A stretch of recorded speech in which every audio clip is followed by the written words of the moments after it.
बाद आपको यह पता चल जाएगा कि मन को कैसे नियंत्रित करना है और मन क्या है। तो चलिए उन 15 तरीकों के बारे में जानते हैं। कुछ लोग हमेशा सोचते रहते हैं कि लोगों के बीच अपनी वैल्यू कैसे बढ़ाएं, क्योंकि उन्हें हमेशा लगता है कि कोई भी उन्हें सीरियसली नहीं सुनता और उनकी इज्जत नहीं करता। तो हम आपको बताएंगे कि समाज में अपनी इज्जत कैसे बढ़ाएं।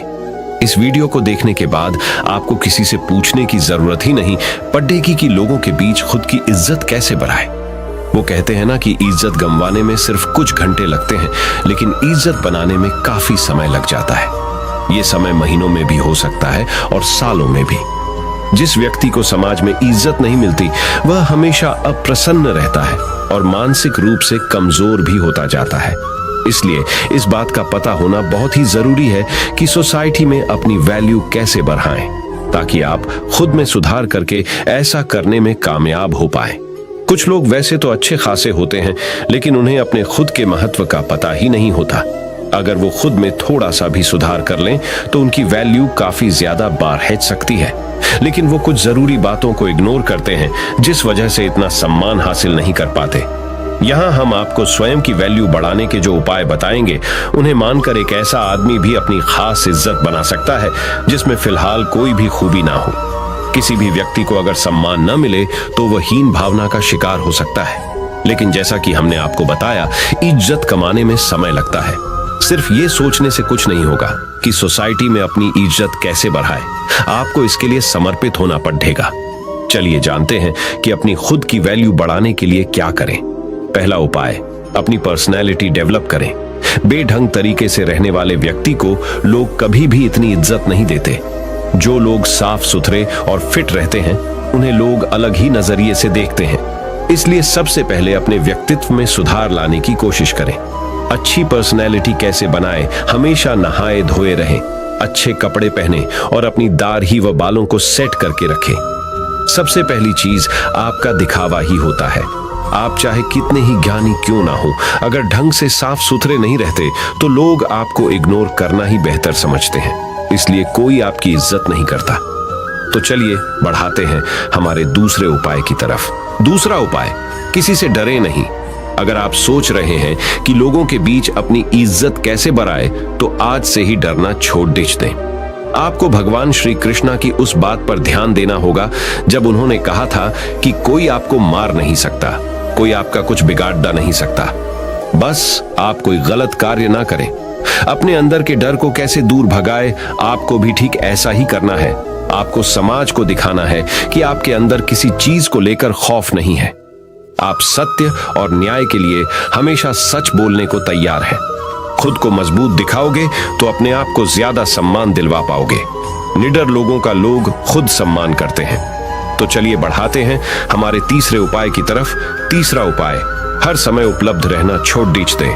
आपने एक बात जरूर सुनी होगी कि किसी भी जगह पर बार बार जाने से या किसी के लिए भी तुरंत हाजिर हो जाने से आदमी अपनी वैल्यू ही कम करता है। ऐसा होने पर लोग आपको ज्यादा महत्व नहीं देते। उनका यही सोचना होता है कि अरे उसे तो चाहे कभी भी बुला लो, या फिर उसे बुलाने की जरूरत नहीं है, वो अपने आप आ जाएगा। मतलब ऐसी स्थिति में आपको कोई सीरियसली नहीं लेता। आज के जमाने में लोगों का थोड़ा वेट कराना बनता है, तभी वो आपका सम्मान करते हैं।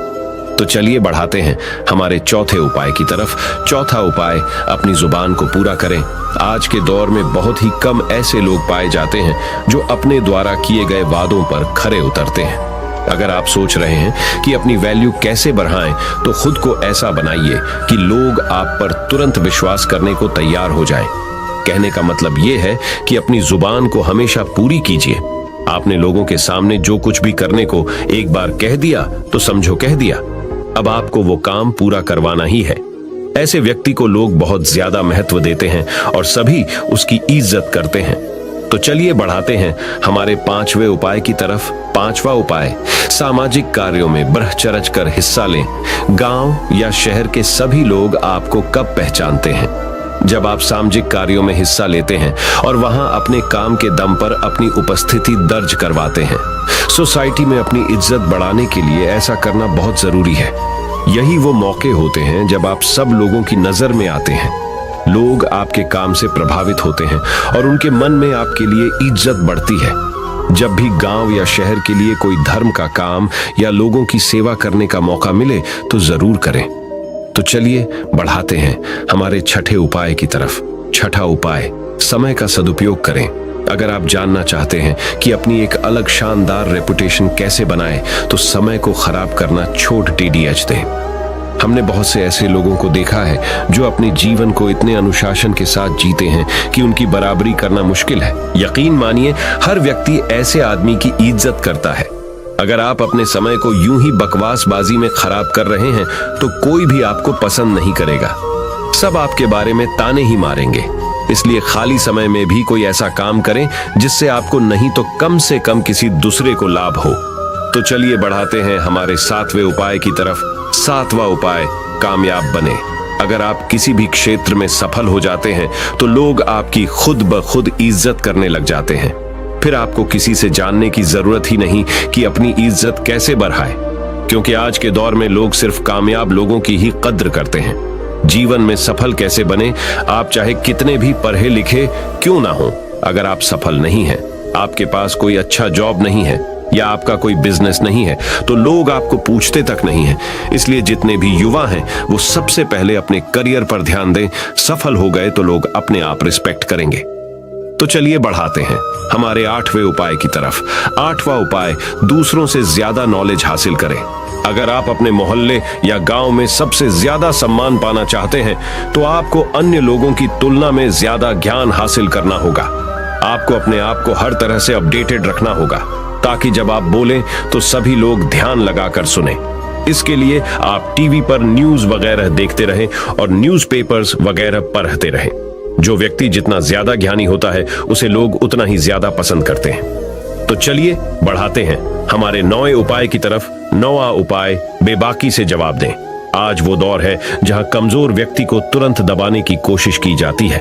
एक बार किसी से दोस्तों, अब जानते हैं कि अपने मन को अपना सेवक कैसे बनाए, एक सच्ची कहानी से। तो चलिए कहानी को शुरू करते हैं।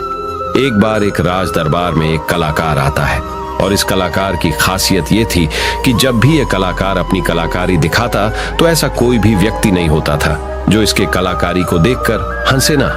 बड़े बड़े राजा महाराजा इस कलाकार की कलाकारी को देख हंसते हंसते लौट-पौट हो जाते थे। लेकिन इस बार वह कलाकार एक गंभीर राजा के दरबार में था, इसीलिए लोगों को यह संदेह था कि कहीं वो इस बार असफल ना हो जाए।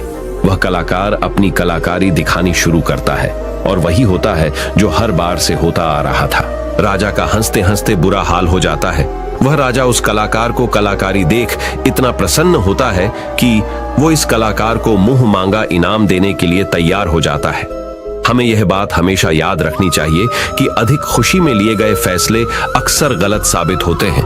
राजा उस कलाकार से कहता है कि मांगो जो भी तुम मांगना चाहते हो, मैं तुम्हारी कलाकारी से बहुत प्रसन्न हूँ। वह कलाकार कहता है कि क्षमा करे राजन, पर मैं जो भी मांगूंगा शायद आप वो दे न पाए। राजा अपने आसन से खड़ा होता है और कहता है कि अब तुम मेरी प्रसन्नता को क्रोध में बदल रहे हो।